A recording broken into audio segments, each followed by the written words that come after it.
Ba-bum, ba-bum, ba-bum. Oh, easy there. Are you happy to hear me or are you in the red heart rate zone? Today I'm going to talk about heart rate and how we can use that as a feedback tool to pace yourself and to strategize on your long runs. Welcome back to the Omega Sports Learn to Run podcast. My name is Dr. Matt Meinerd, pronounced Meinerd, and I'm honored to be your host. If you are new, welcome. I'm so glad you found us. Here's how it works. This is your show. You vote on the topic, and I create content all around that topic on all my social media platforms. If you are a regular, welcome back. It has been so fun and rewarding to see the growth. I still have only been in two countries, the United States and Canada, one time, but the show has been downloaded in more than 60 countries. If you're a visual learner like me, you can check out my YouTube for a video of this podcast episode, and I add in visuals to associate with what I'm talking about and the concepts. So, what was the winner? The winner of this episode, the topic, is all about heart rate based training. So, heart rate based training, a lot of people, you've probably heard of it. There's different strategies, there's different opinions. I'm here to just present with you one strategy, one idea, or one way that we can use your heart rate as a tool to learn to run. So there's really two main points or objectives that I want to get into today.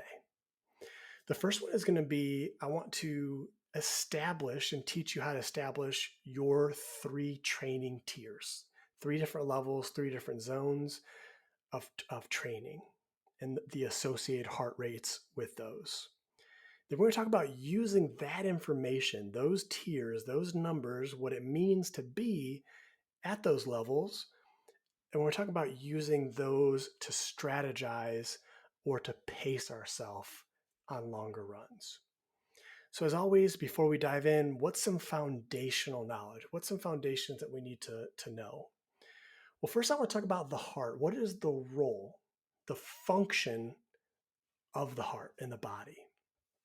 This is its job description. If you look it up, its job is distributing oxygen throughout the body.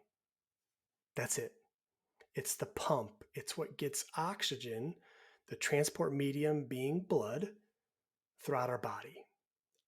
Oxygen is life. Without it, we have death. The heart is so important, so valuable, and responsible for getting blood and oxygen throughout our body. The lungs bring it in from the atmosphere, and then our heart is responsible for distributing it. It's the pump. And if you think back of CPR, just the most basic, if somebody needs CPR, what do?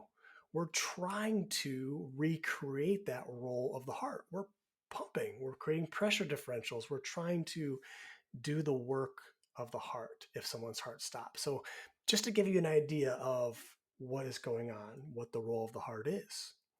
And so then we ask, what is the heart rate? Well, heart rate is simply a measurement. It's a measurement of frequency.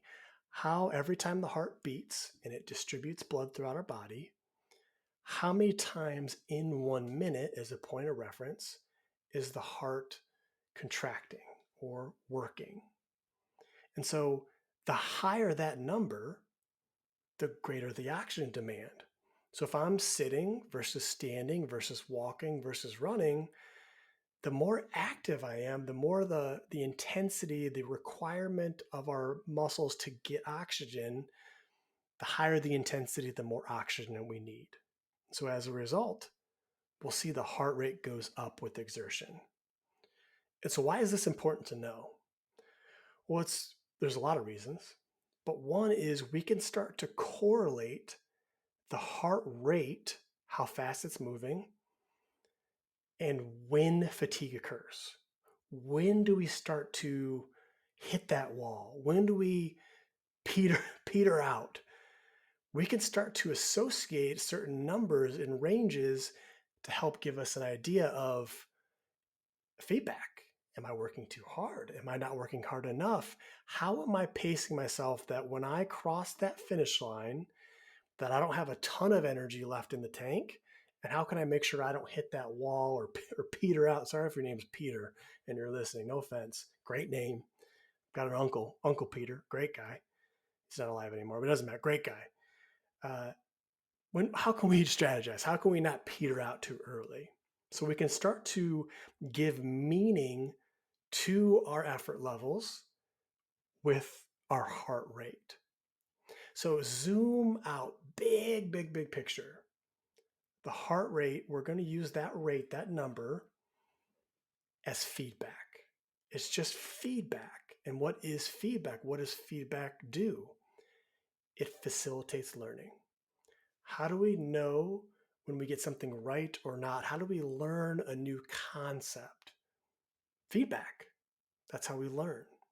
And so, with this feedback of our heart rate, and just to backtrack for a second, we're talking about the wearables using a watch, a chest sensor, having access digitally in real time, the number of beats per minute, not the old fashioned way of counting it out. So just make sure we're on the same page with that. But that number, what can we learn? A couple things. We can learn how long can you sustain a various effort level. For example, I'm running, I'm at mile 1, it's a half marathon, 13.1 miles, and I know that when my heart rate reaches 180, boom, I hit a wall, I'm done.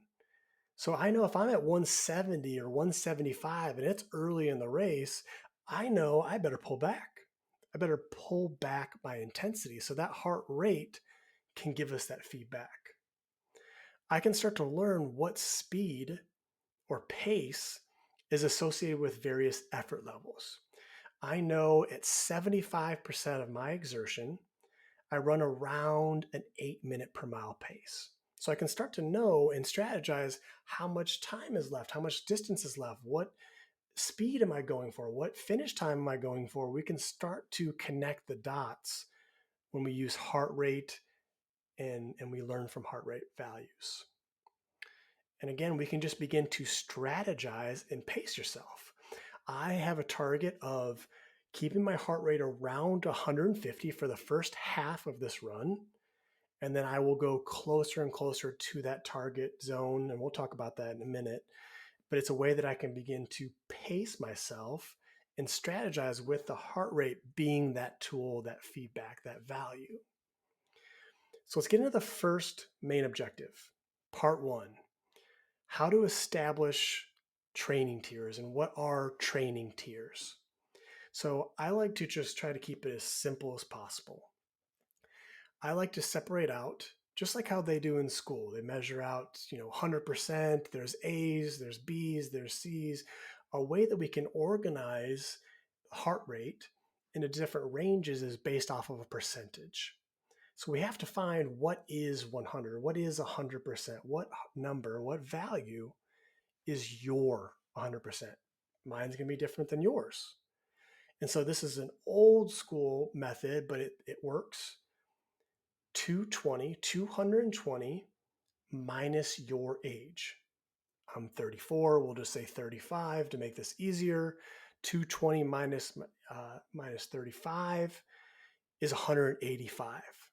So that's my value. That's my whole number. That's my maximum. So now we can actually organize percentages of that. 90 to 100%. What's the value? What's the range? And based off of these training tiers, these numbers, these zones, we can talk about some strategies that we can place. So I'm going to say these. You don't have to memorize these. You don't have to know these. I'll have available online a form that you can just look at your age and you can look at it. But I want you to at least be familiar. So with everything, I like to try to make it simple. I like to think of a traffic light, organizing your percentage of your heart rate into 3 main tiers. Technically, there's 5, just like with grades, A, B, C, D, and F. We skip the E.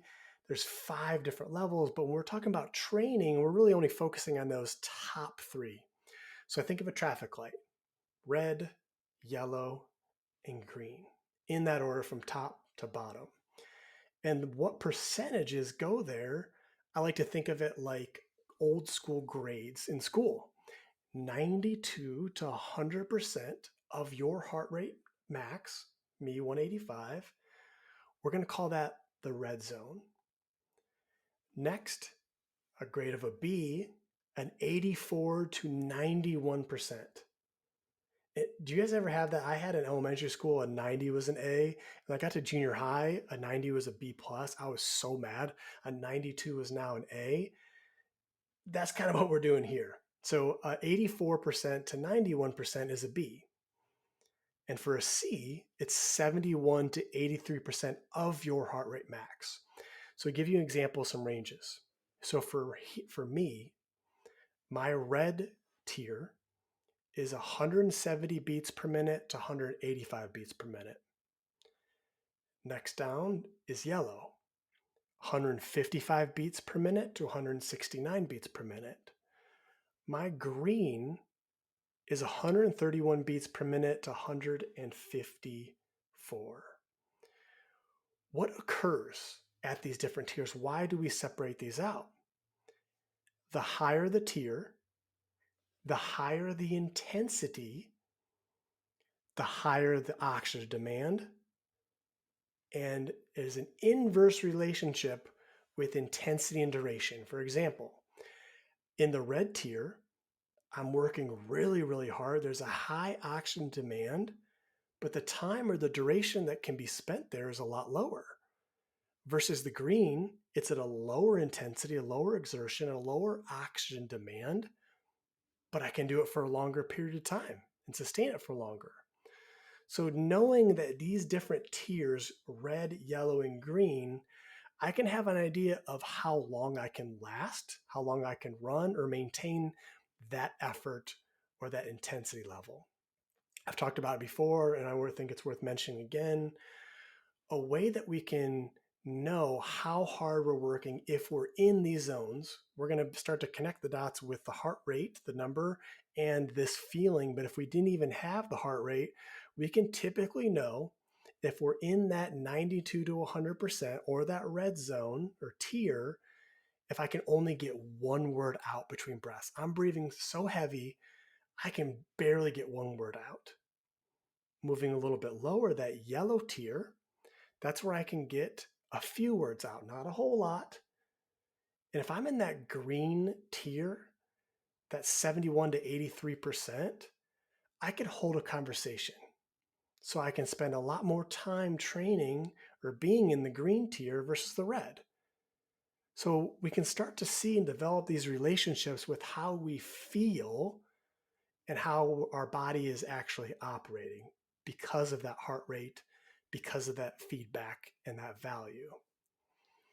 So what you'll do is you'll write the stuff down. I've got the form for you. You're just getting an idea of what's your range for red, what's your range for yellow, and what's your range for green.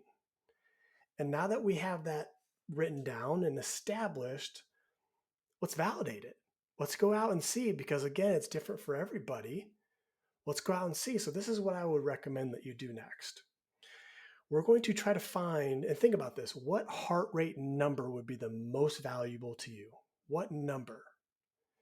The number that occurs when we hit that wall, when we fatigue. Episode 9, I talked about what causes fatigue and lactic acid. I make an analogy of rowing and water coming back into the boat. And if there becomes too much lactic acid accumulate and too much little time and we don't recover, we hit that wall and we fatigue out. So if I know I'm sorry, Peter, I peter out at 180 beats per minute, that's a valuable number to me. I don't want to reach that too early. So how can we find that? How do we know our Peter? We're going to find that value by doing this. We're going to have an exploration run. You're wearing your heart rate monitor. It could be the watches, the chest straps. There's arguments as to what's the most accurate. We won't really get into that, but as long as you're consistent with what you use, I believe that's what's most important. But here's what you're going to do. Operation Peter Run. And so what you're going to do is you're going to run, and you're not going to be, this is so important. I don't want you to be one of those people that is looking and constantly looking at your heart rate and constantly looking at your watch. We're going to be using it as feedback, as a double check, as a this is how I feel, this is what zone I feel like I'm in. Check, got it. What we're going to do is you're going to go out and you're going to run and you're going to try to find that wall, find your limits, find that fatigue point. We don't know what it is until we actually hit it. So what you're going to do is you're going to go, you're going to run, you're going to pick up your pace, and you're going to go to that point where you have to walk, not want, have to walk. And the moment that occurs, you're exerting yourself, you're going fast, I got to walk. The moment you put the brakes on, you change from running to walking or stopping, peek at your watch. What is that number? That's going to be our ceiling. I would recommend doing that 3 times. Walk, recover, let your heart rate come back down, and constantly learning. Kind of look straight ahead, look off into the distance, and once you feel more like yourself, like initially you're like, why do I do this? Running is awful. It's so hard. And then slowly like, oh yeah, I feel good. I got this. Notice when that happens. For me, I know when I get to like 170, oh, I'm like, I really want to walk. I don't have to walk yet, but I want to. But when I get down to like 150, 145, I'm Gucci, baby. I'm sorry I had to use that. I feel good. I feel fine. So it's amazing how those differences in those numbers, I can begin to learn that about myself. And so what you're going to do is this is what I recommend. A lot of the watches will do this for you. They'll capture that number, but I want you to check immediately afterwards. I would do that 3 times. I would hit the wall, check, recover. Hit the wall.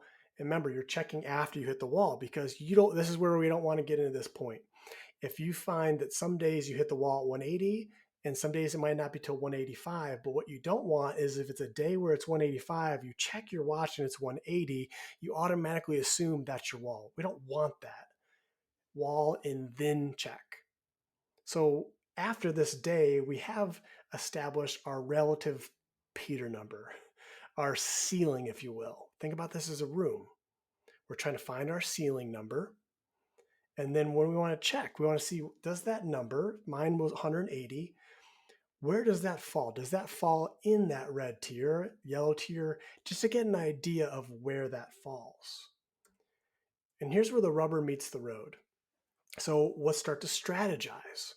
So how can we ideally hit that number at the very end of the race? How can we time it up? So we know our ceiling. Mine was 180. And how do we find or know our starting point? What's our reference? You can do this through trial and error and learning and experimenting, but as a general rule, this is what I do and what I recommend. Subtracting 15 beats per minute of that wall or that ceiling, that's your floor or your starting point. So for me, 165. So now we can start to strategize. I want to shoot for and aim for 165 towards the beginning ish. And I want to try to hit 180 towards the end. So now I can think, okay, I'm halfway through the run. Check. Where's my heart rate at? Ooh, it's only 165 still. I could push it a little bit more.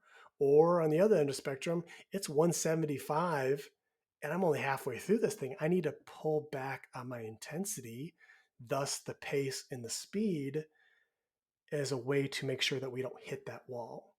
So it's just a way that you can start to begin to learn of not leaving anything left on the table and not hitting the wall too early. But this is where each run, ask yourself, how far am I going if it's a distance race? Or if you're running for time, when we hit those markers, quarter of the way through, halfway through, we can start to play around with this, knowing our floor and knowing our ceiling. So that's something that you can do. I know a lot of you will love that and do that, and some of you don't really care, and that's okay. I want to shift gears and talk about an analogy that I think about when I run, one that I've been working on, where I'm going to take that same exact concept that I just talked about with all the numbers, but maybe you're not a number person. This is for you. This analogy is what you actually think about, your application, what's going through your mind on your longer runs. I did this yesterday for an hour run. and I want to share it with you. And hopefully it'll help to pace you out and to strategize to get the best bang for your buck on your run. So imagine that here is the analogy. You're like a train. You are operating a train. You're the conductor of a train. The mission is you're trying to transport your train, your goods, your body 10 miles. That's the distance, that's the race distance. And how the train runs, its fuel is coal, old school. There's a fire, you put the coal in, the steam, it burns. That's what creates energy and creates movement. And so you're in this train that runs on coals, and there's three different size coals. You've got your big coals, your green.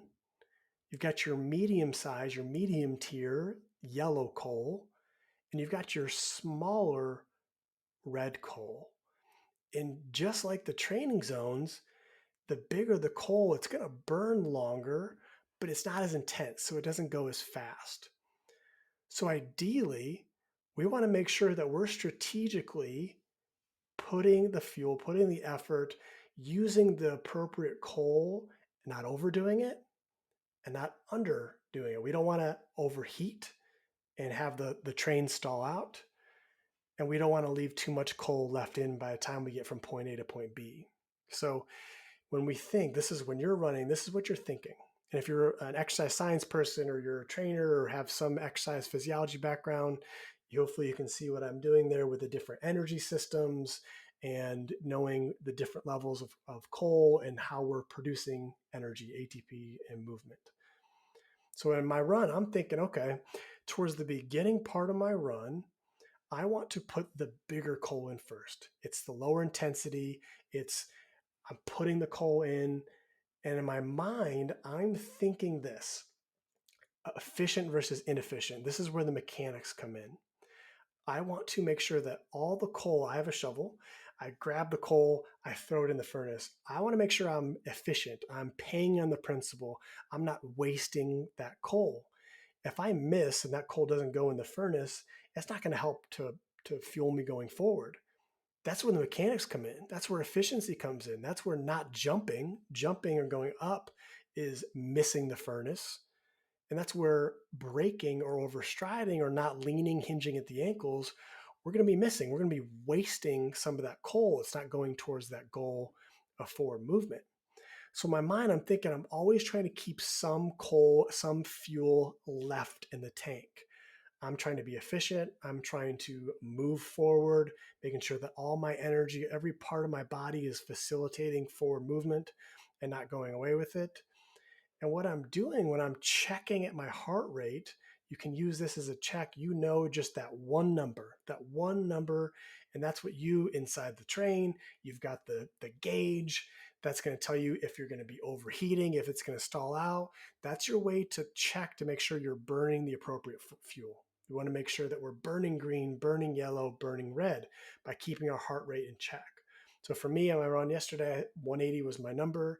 And I was constantly, not constantly, but at checkpoints, 25% of the way through. Beep, 15 minutes in, I checked. I want to make sure I'm still burning green. How do I know that? Because I want my heart rate to be closer to that 160, 155, 160. Halfway through, how am I doing? Check. Where's my heart rate at? And so I'm trying to time it such that I essentially burn all the coal, all the fuel, not too early and not save too much to the end. And that's something that I think about. Hopefully, some of you might think it's crazy. Some of you might hopefully find it helpful. But that's it. Efficiency is what's being burned. Inefficient is what's not being helpful towards going forward. We want to make sure we don't overheat or stall out by putting too much fuel in too quickly and having the train go off the track, so to speak. And we want to make sure we're using different energy systems and different intensity levels throughout. So if you're looking for a little bit more information, where I talked about not heart rate based training, but I talked about how to move to get faster immediately. That was episode 8. But if you want to hear me talk about training strategies, where I talk about 3 gears, which do line up with these 3 different intensities or training tiers or zones, check out episode 9. I even talk about what causes fatigue a little bit more. And let's kind of summarize here. Heart rate is a powerful feedback tool. We talked about, think of it like a traffic light where we have these 3 different tiers or levels. Red was the highest intensity, green was the lowest, and there was an inverse relationship with the harder I worked, the shorter amount of time I could spend there. We talked about establishing those 3 training tiers based off of percentages of your heart rate max. 220 minus your age, that gives us that number where we can then, that's 100%, and we take percentages based off of that. We talked about your Peter run, finding your ceiling. What's that number where you have to walk, not want to walk? Check what's your heart rate, just to give us some kind of a value or a reference. We talked about strategically trying to hit that number at the very end of the race by breaking up your run into different segments, checkpoints, if you will. We talked about how to strategize in the moment and to pace, thinking about using the appropriate amount of coal or exerting yourself to just the right amount of energy. And I encourage you with all this, just play around, just learn. My ceiling, my Peter is going to be different than your Peter. That sounds awful, but you know what I mean. You learn from this, learn that tool. You don't know until you actually start to experiment. And we learn by doing, not just me blabbing about it. Go learn what it feels like when you're at that different zone, when it feels like green, yellow, and red. How does it feel? What's the data tell you as far as what the watch is telling you? So recently I hit a milestone. I have 100 active members of my Learn to Run club. I love connecting with all of you and helping you to run smarter, safer, and faster. If you're looking for training plans for different race distances, if you're looking for mechanics education, how you move the technique, how to be more efficient, how to make sure all the coal gets into the engine, the fire, I have options for independent, or you can work with me one-on-one virtually. If you are a physical therapist or a running coach, I have resources for you as well. Let's help me help the world run safer. You can visit L2R, Learn to Run, smarter, safer, faster.com, and that will be in the show notes. I would like to thank the sponsor of the show, the heartbeat of sports stores in the Carolinas, Omega Sports. They've been keeping the Carolinas moving forward for over 40 years. I highly recommend checking them out locally or online. Of note, the views and opinions of this show do not reflect those of Omega Sports. For better or for worse, they are my own. I really hope you enjoyed today's episode. If you want, you can vote on the topics if you follow me on Instagram, that's where I have the voting, or you can email me at the show at info@learntorun101.com and tell me what you'd like to hear. I put a ton of time into this, and I would really appreciate you taking a few moments to rate and review the show and to share this information with your friends. The Omega Sports Learn to Run podcast is available on all major platforms. Until next time, bye.